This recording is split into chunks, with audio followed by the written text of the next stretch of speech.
안녕하세요. 시사건건 홀수영입니다. 이번에 다룰 이야기는 윤석열이 감옥에 갈 수밖에 없는 이유입니다. 자, 윤석열이 무너지는 순간이 얼마 남지 않았다고 생각합니다. 버티고 있지만 결국은 무너지게 된다. 이게 제 생각인데요. 어디서부터 무너질 거냐? 바로 대장동부터 무너지게 될 겁니다. 자, 성남시 대장동 개발 사건. 자, 이 사건은 많은 사람들이 특혜다라고 알고 있습니다. 그런데 자세히 들여다보면 별다른 특혜는 없어요. 뭐가 있냐면 벌어들인 돈을 이상하게 나누더라. 뭔가 있는 것 아니냐라는 겁니다. 자, 보통의 특혜라고 한다면 분양 특혜가 있고요.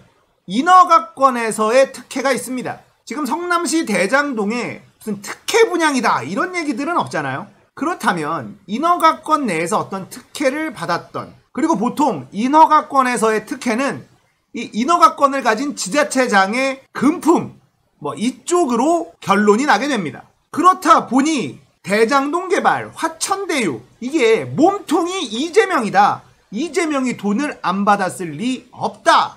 이런 식으로 몰고 갔었는데 그 어떠한 증거도 제시하지 못하고 있고, 파면 팔수록 국민의힘 쪽 사람들만 계속 나오고 있죠.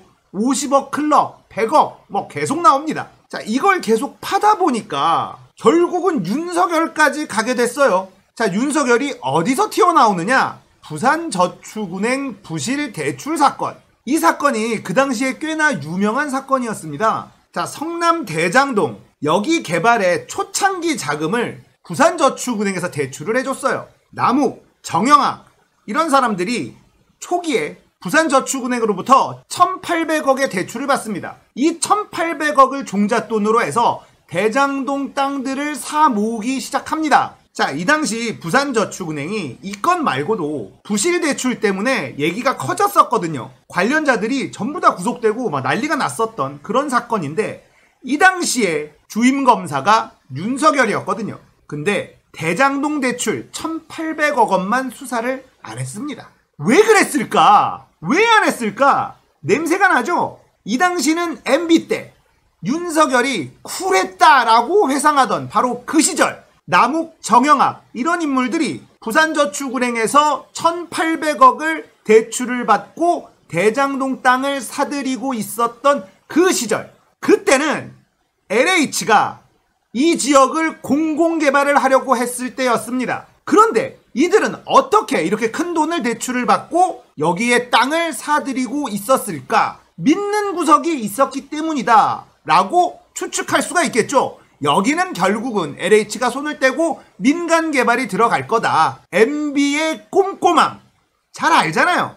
자, 그러면 얘기가 이렇게 이어집니다. MB가 LH에게 민간업체와 경쟁하지 마라 이런 메시지를 딱 던지고, 신영수 의원은 LH 사장 이지송을 앉혀놓고 대장동에서 손 떼라 이렇게 주문을 하고, LH의 이지송 사장은 오케이 알겠습니다 손 떼겠습니다 바로 대답을 해주고, 여기서 LH의 이지송이라는 인물은 이명박과 현대건설에서 함께 일했던 사람, 이명박의 부하 직원 출신이라는 거. 자, LH가 공공개발하기로 되어 있던 땅을 남욱과 정영학 그 일당들은 부산저축은행에서 1,800억을 대출을 받아서 사들이고 있었다는 것. 어쩜 이렇게 아구가 딱딱 맞아 떨어지죠? 그런데 부산저축은행 부실 대출이 이 1,800억만이 아니었습니다. 엄청난 규모의 부실 대출이 있었고, 이 과정에서 엄청난 돈이 오고 갔었고, 많은 사람들이 구속이 됐지만 이 대장동권 1,800억에 대해선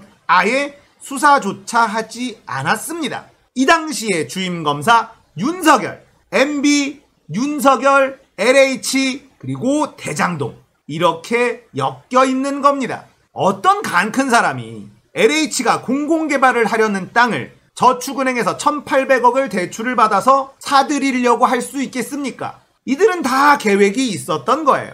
다른 건 유야무야 넘어가도 대장동 건은 쉽게 못 넘어갑니다. 왜냐하면 이를 키운 건 쟤네들이거든요. 대장동, 화천대유, 이재명 거 아니냐라고 큰 소리치고 계속 떠들어댄 건 저쪽 놈들입니다. 이제 와서 이걸 덮겠다? 이게 쉽지가 않죠. 거기다가 윤석열이 사과는 개나 줘버려라 이 사진 한번 올린 데다가 정치는 패밀리 비즈니스다 뭐 이런 얘기까지 하고 있으니 윤석열에 대한 호감도는 계속 떨어지고 있고 윤석열을 지지했었던 사람들도 불안해지기 시작했습니다. 언론들조차도 경고를 계속 날리고 있어요. 조중동이 경고를 날리고 있습니다. 이들이 손절하는 순간 윤석열은 감옥에 갈 수밖에 없습니다. 잘못한 게 너무 많아요. 그리고 죄질도 굉장히 안 좋습니다. 자, 낙곰수가 이 대장동을 파고 있습니다.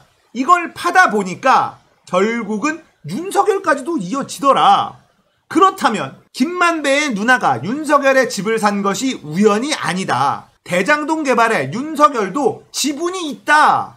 이렇게 해석이 되죠. 연결이 다 되는 겁니다. 윤석열의 장모 최은순이 양평의 아파트 개발에서 800억 이익을 봤을 때 그 당시에 윤석열의 위치는 어디였느냐? 양평 관할의 여주지청장이었습니다. 걸려드는 게 너무너무 많죠. 대장동 건은 5,500억 성남시가 가져갔는데 양평은요. 거기도 공공개발하려다가 취소시키고 바로 윤석열 장모가 들어와서 아파트 개발했거든요. 그리고 개발하는 중간에 그야말로 절차적인 특혜도 줬어요. 2년 동안 개발하라고 인가를 해줍니다. 그런데 2년 안에 공사를 다 끝내지 못했습니다. 그렇다면 보통 이 개발 기간을 연장 신청을 합니다. 공사가 됐고 올라가고 있으면 당연히 연장 신청을 하고 그걸 해주죠. 그런데 윤석열 장모 측은 그걸 신청을 안 해요. 양평군에서도 신경을 안 써. 이제 완공이 될 때쯤 갑자기 연장을 하고 소급 적용을 해줍니다. 이건 완벽한 절차적인 행정적 특혜를 준 거예요. 국정감사에서 민주당 의원이 오세훈한테 막 물어봅니다. 이런 건 보통 어떠냐? 서울시에서는 이런 상황에서 어떻게 처리하느냐? 개발을 취소시킨다. 일반적이지 않다. 오세훈이 이렇게 대답을 했습니다. 윤석열의 처갓집이 800억의 이익을 보는 동안에 양평구는 1원도 가져간 게 없어요. 그런데 5,500억을 환수한 대장동 건으로 윤석열이 공격을 한다. 진짜 뻔뻔하죠. 화천대유, 대장동, 지금 낙곰수 멤버들이 파헤치고 있어요. 지금 어른어른거리는 그림자가 보이죠? 최순실이 보이고 있습니다. 최순실이 거기에 있다는 게 드러나게 되면 모든 게 설명이 끝나요. 대장동 사건은요. 특혜의 사건이 아닙니다. 많이 벌어들인 것 자체가 문제가 아닙니다. 벌어들인 돈을 이상하게 나누더라. 그러니까 특혜가 있는 게 아닐까라고 들여다보는 건데 그게 아니라면 모든 투자 사업은요. 돈을 가장 많이 댄 사람이 이익의 가장 많은 부분을 차지하게 되죠. 그게 너무나 상식적이에요. 이 대장동 건은요. 가장 많은 돈을 댄 곳이 어디냐? 하나은행입니다. 그 다음이 어디냐? SK입니다. 그런데 이 둘은 투자금에 대해서 이자만 챙겨갑니다. 그리고 거기서 나온 막대한 이익은 화천대유가 다 가져가게 설계를 한 거예요. 자, 이렇게 이상한 수익 배분을 누가 설계했을까? 이건 하나은행에게 물어봐야죠. 가장 큰 돈 7천억인가를 냈는데 이자만 챙겨갔어요. 400억 가까이 된 SK도 10% 이자만 챙겨갔습니다. 돈을 얼마 투자하지도 않은 화천대유 그리고 거기에 숨어있던 천하동인 이런 데에서 엄청난 돈을 가져가게끔 설계한 건 돈을 댄 사람들입니다. 이들이 용인을 해줬기 때문에 그들이 돈잔치를 할 수 있었던 겁니다. 왜 그랬을까? 자, 이 이야기도 다음 영상에 쉽게 설명해 보도록 할게요. 이번 이야기는 여기까지입니다. 공감되셨다면 구독, 좋아요, 알림 설정 부탁드릴게요. 감사합니다.